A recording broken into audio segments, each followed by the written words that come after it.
Jacob Calvin Meyer, of course, covers the Orioles for the Baltimore Sun, and he joins us once again here on GCR. JCM, how did Mike Elias do with roster maxing at the deadline? Yeah, that's the goal, right? That's what we're here for. We're here for roster maxing and future value. Actually, I just pulled up Fangraphs' farm system rankings. Hey, man, they're number 2. Hang the banner. Hang the banner. It says they've got about $500 million in future value in the farm system. That's excellent. That's why people are buying tickets. That's what it's all about, man. That's the way. Well, listen, when you see that, you just get the violent urge to go to the Tower Federal Credit Union Bird Bath Splash Zone. I'm gonna go out to the Corona.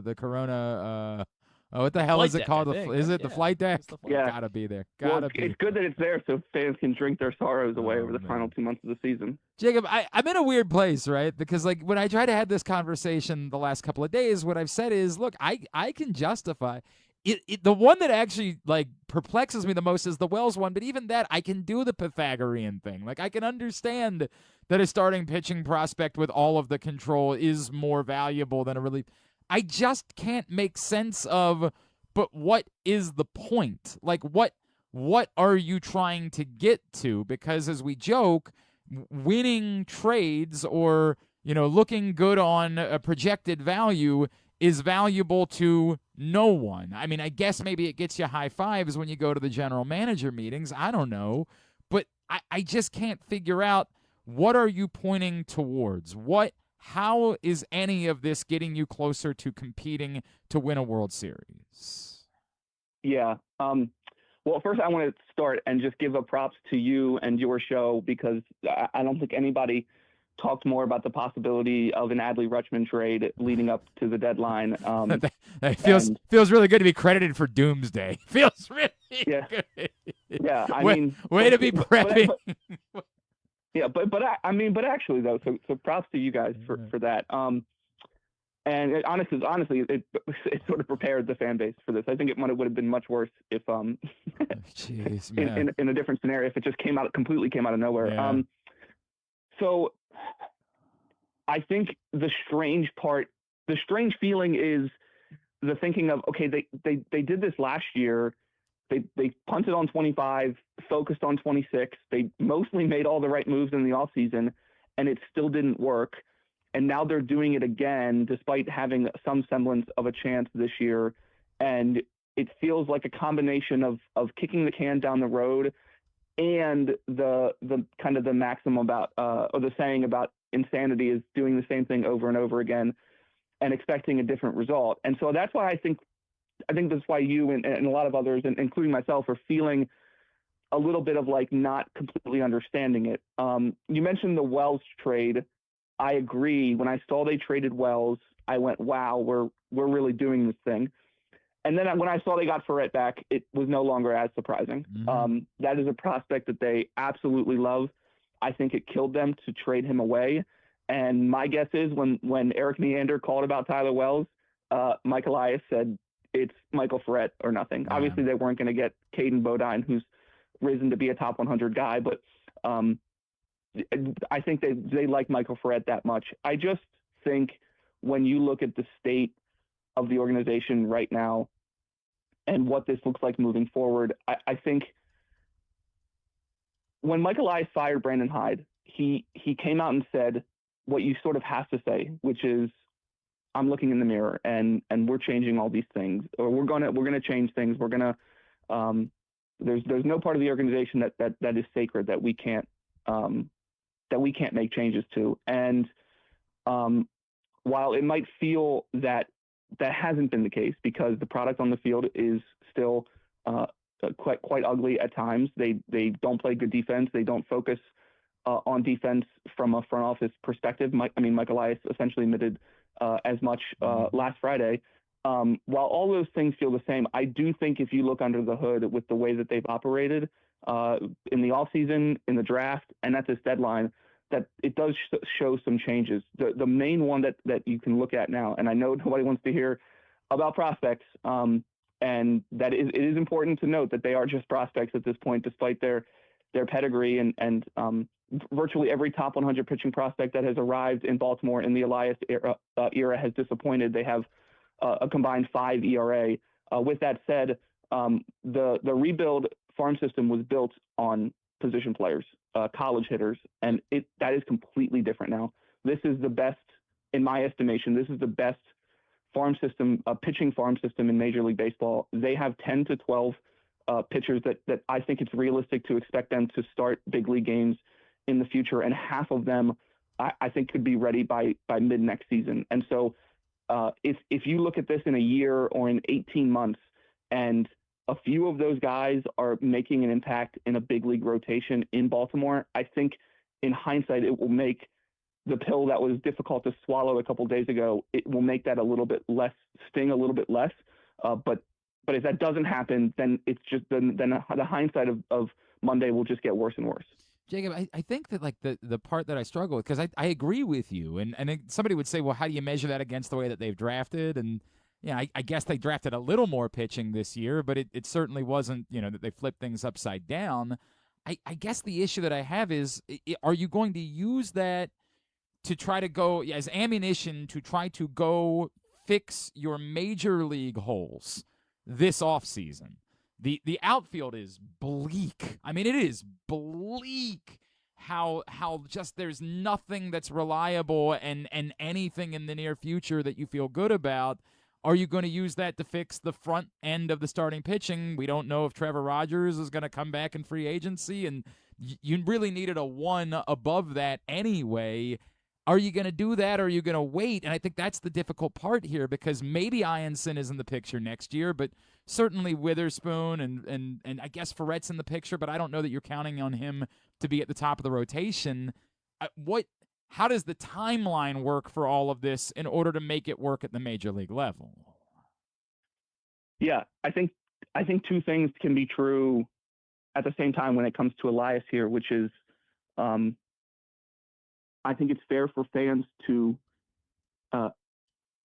expect, and he is going to try to do those exact things that you mentioned, which is find a combination of spending in the offseason, which we do have proof of concept now with Pete Alonso, with using this prospect capital to go get a starting pitcher that he believes could be a frontline guy. We saw that with Shane Baz. And while Baz has not reached the heights that were sort of set out for him, he has been, in my estimation, the team's best starting pitcher this season. And we're going to look up at the end of the season, and he's going to have a 3.5 to 4 win season and a mid-3 ERA. And everybody would have signed up for that last offseason. And that some of these prospects will get here probably next season. It wouldn't even shock me if Ferret is here in September. And all of those are good things. On the other hand, there is, at this point, with the way the past couple of years have gone, and the mistakes that have been made and the product on the field, there's no reason to expect, from the fan base's perspective, in my mind, that those things are going to work and that it will lead to winning with the big league product. And those are difficult things, I think, for the fan base to square. Listen, there's a portion of the fan base, and understandably so, and I'm not going to argue with these people, who wanted Mike Elias fired yesterday, 6 months ago, 12 months ago, 2 years ago, whatever. And those people are obviously never going to be convinced of some form of nuance. But I do think a majority of the fan base, the average fan, looks at this and goes, like, hey, this was somebody that, in terms of Elias, that built this organization. He did a good job in a lot of ways. He's still doing a good job in a lot of ways. However, it's not working for a myriad of reasons, and it's hard to have faith in those things when you go into next season, because it just hasn't worked for 2 years. And despite the fact that I can look at the canvas here and I can see the puzzle pieces and how they can be put together, but doing that and none of the puzzle pieces, tearing their UCL or having oblique injuries, or your manager, maybe a young manager making a couple mistakes, or getting in a spat with your 21-year-old catcher, or whatever other things have gone wrong this season, it's hard not to expect those things to continue happening even though you can look at the future and see the puzzle pieces and convince yourself, hey, there are puzzle pieces here, and I see how they could fit together. I know you're a Christian Franklin guy. I know that's the case. I'm not even like anti-Christian Franklin. I do think that like he has skills that are interesting and not as redundant as what you've had. I measure that against, do you have to take another major league look at Heston Kjerstad on an extended one because you really are at the point where he has just expired? There's no value. You can't trade him. You have to see every day if Heston Kjerstad can play in the bigs or not. Yeah. So there's, firstly, I think he can be Christian Franklin and Heston Kjerstad. Okay. And I never like in my job of sort of suggesting roster moves and what players should be optioned or DFA'd. But they need to get Heston Kjerstad up here. And in my view, it's not difficult. What move would be corresponding with that? You know, it's a veteran switch hitting outfielder that has been had a nice start to the season, and but I don't think you can reasonably expect Leody Taveras to be a part of this team next season. And if your front office is punting on 2026, despite the fact that you still have a 20% chance or whatever it is, and you're a game and a half back, the front office has punted on this season, so in my view, they need to figure things out. And you're not wrong that the outfield is bleak, because they have, at least in the way that these players have performed recently, or what you could expect them to perform in the future, they have a bunch of fourth and fifth outfielders. Yep. And so they need to figure some things out, and they got 2 months to do so. So here's what I would do. I would play Dylan Beavers in left field every day. Mm-hmm. And I would figure out a couple things. One, is Dylan Beavers actually one of my three outfielders? Because I think that is within his range of outcomes. It looked like it last year. It's looked like it at times this year. They believe that clearly because they're leading him off. But he has yet to prove that he can defensively play left field at Camden Yards. I think he's a solid right fielder, but he hasn't had a lot of reps in left field at Camden Yards. And I'd like to figure out if that's within his range of outcomes, or if they just need to slot him in right field in the future. So that's one. I would play him there every day, lefties, righties. I would platoon Christian Franklin and Colton Cowser in center field, because Cowser at this point, I don't think anybody's ever going to expect him to be a starter against lefties, but I think it is still possible that he could be the center fielder here next season against righties. And then Christian Franklin is your quintessential platoon type outfielder and somebody that fits this roster. I have no idea if this kid's a good player or not. I like the fact that he seems to have a high floor. He does a lot of things. He doesn't have a lot of holes in his game, which seems to be nice. He hits right-handed, all of those things. And so I'd like to see what it looks like, especially with him in center field, since they need a right-handed hitting center fielder. And then I would platoon Heston Kjerstad and Tyler O'Neill in right field. And then because you have to figure out with Heston Kjerstad, because they can't option him next season. So he either has to be, I believe that's correct. I believe he either has to be on the major league roster, or you have to DFA him, or you need to play him these next 2 months, have him raise his value a little bit if possible, and then trade him in the offseason. But I would expect Heston Kjerstad here, but I thought it should have happened yesterday. I thought so too, but I understand. I think everything that you just laid out sounds exactly the way that it should be going, and I just don't think you have much of a choice at this point but to do it. Jacob, and again, I get it. Like, there is a line between punting. Like, they didn't just trade Trevor Rogers, and I know that we've talked before. You got the qualifying offer, and God, who knows? Maybe Trevor Rogers really means everything that he said about Baltimore, and that's going to be his priority in free agency. I don't think that's how it works, but who knows? Like, maybe that's the way that all plays out. I guess what I'm really trying to figure out is, like, what is the line between they have punted versus, hell, let's be galvanized. It is 2 games. You know, go win one for the Gipper. I don't know what the line is at this point of what the next 2 months look like. Yeah, well, just quickly on Trevor Rogers, I found that to be the most interesting part of the deadline, and I think it was the right decision not to trade him for all the factors involved. I think it is quite possible he takes the qualifying offer. I'm not saying that's going to happen. I'm not predicting, but it would not shock me if Trevor Rogers is presented with $22 million, and whatever that would be with the lockout, the price certainty, because I just think that it's quite possible he could take it. And then if he doesn't, and the Orioles do want to re-sign him, they have a leg up on everybody because of the qualifying offer aspect to this. And so the Orioles need left-handed starting pitching. Trevor Rogers wants to be here, and so I think it made sense not to trade him for that reason. And if it doesn't go well, you get the draft pick, and hooray, and you get more future value. With what this looks like the next 2 months, I'm torn because I think if you're the organization, if you're the front office, you're probably happy that yesterday none of your players in the clubhouse, stepped a toe out of line about what happened on Monday. Pete Alonso was as professional as any baseball player could be. Colton Cowser, who in my estimation is probably the team's best spokesperson when he wants to be, didn't shy away from talking about it and was honest and emotional, and that was appreciated.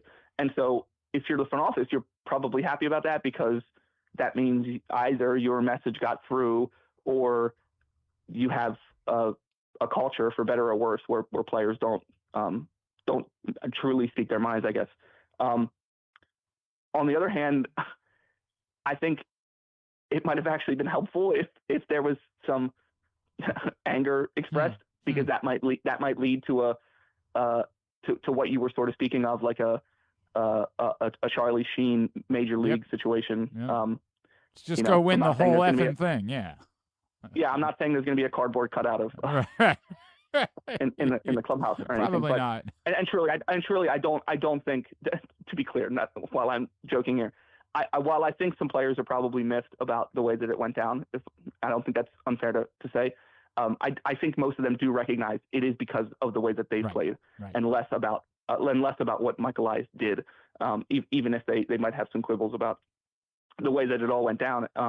But I think the easiest way to imagine kind of a magical run happening is if there is sort of some of that FU mentality, and I'm not sure if that's in there. Now, at the same time, like, gosh, the American League's so bad, and like they're 1.5 back, and to make the playoffs, they have to go 29-20 the rest of the way, which imagining this team doing that seems unlikely, but that's probably what their record has been over their past 49 games, or about there. And so it's not that hard to imagine the odds being 15%. I think the funny thing is their odds were 18% going into the deadline, and they dropped 6 percentage points just by the deadline alone, which is massive, by the way. That's like the equivalent of 2 losses. It's unreal. Of what they traded away. And then, of course, the managers asked, about that aspect of it, that there wasn't buying to go along with the selling. And he obviously rejected that notion and talked of got Christian Franklin, baby. Narvaez, yeah, right. Carlos Narvaez, who he said the Red Sox is a big loss for the Red Sox. Yeah, I'm not sure Craig Breslow feels the same way about that, getting Adley Rutschman. But listen, at the same time, like, I like these players. Like, it is worth noting. I think Carlos Narvaez fits, and that's what I mean about puzzle pieces. Like, they're inarguably worse. Like, you replace 3 of your 5 best players by wins above replacement with a combination of guys who were worth negative 0.8 WAR so far this season, including one who spent all year in AAA. At the same time, like, Carlos Narvaez and Samuel Basallo makes a more logical catching duo, a simpler catching duo than what Adley and Basallo did, because of how difficult it can be to have to play 2 catchers every day. And Christian Franklin frees up left field a little bit and gives you a more natural right-handed hitting outfielder that you can platoon. And so I do see how some of the puzzle pieces are fitting here, but that doesn't mean this isn't a Moneyball situation where you trade away, whatever the fiction that was in the movie, that you trade away, Carlos Pena or whatever it was. Correct. Yeah. You just walk in and say, hey, you're in Cleveland now. Exactly right. You wanted to play him? You're not going to play him at first base? He's gone. Yeah, exactly right. Jacob Calvin Meyer, at J Calvin Meyer. That's how you follow him. The Baltimore Sun, BaltimoreSun.com. Always appreciate you, sir. Hey, the good news is we don't have to talk about trading Adley Rutschman anymore. Like, we don't have to have that conversation any longer. Yeah, but you know what the problem with that is? Yeah, Glenn? next year we're going to be doing this with Gunnar Henderson. That's what the problem is. It's going to be Gunnar Henderson next year. It's going to be Jordan Westburg the year after that. It's going to be Jackson Holliday the year after that. Just wait. In 2032, we're going to be talking about trading Nate George at the trade deadline. And I don't know. They've signed some of these guys now, and they've gotten caught up. That might change. That might change. Appreciate you, brother. Let's talk soon. All right. Yep. Thanks, man. Thanks, buddy. Jacob Calvin Meyer with us here on GCR. I've heard all that. I get it. With the guys that aren't signed, I think that's true. I think we are going to be having this conversation next year about Gunnar Henderson. I think that's the reality. If you don't sign these guys immediately, then I think by a year and a half out, you have to have those conversations. Now, hopefully, the Orioles go load up and they're in a better place to try to win a World Series with Gunnar Henderson next year. And that would make this more moot. As I said before, I think if the Orioles were leading the AL East, they would say, we're going to ride it out with Adley Rutschman and not worry about maximizing value. But if they're in this spot, I do think that's the reality. I think he's right about that.